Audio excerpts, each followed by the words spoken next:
But one of the things I wanted to hit you on, and you know this because the economics is your background and business is your background. When you look at this part of the country, Wisconsin, Northern Illinois, we're part of what you often hear called the Rust Belt. What about some hope for the people here?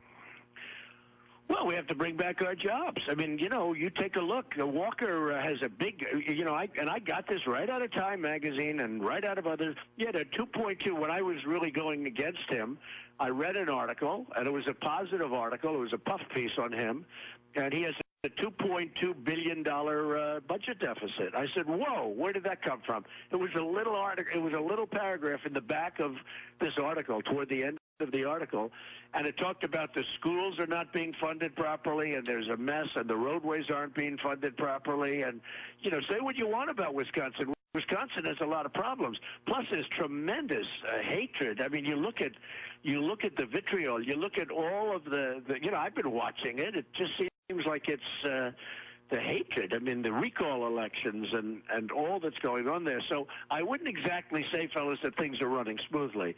But you look at your budget deficit, the real budget deficit, the one that he could not explain during the debates. When I used to say you have a $2.2 billion budget deficit, he said, oh, well, that's a Democrat soundbite. Well, but he wouldn't explain that we didn't have it, okay? He'd never explain it.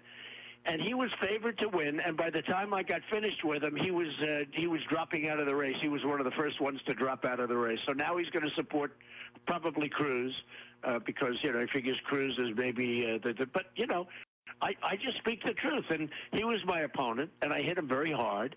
But I took care of him, and literally in 1 week he was out of the race. And all I did was quote numbers from a story that I had confirmed. But you had a $2.2 billion budget deficit, and the schools were going begging, and everything was going begging because he didn't want to raise taxes because he was going to run for president.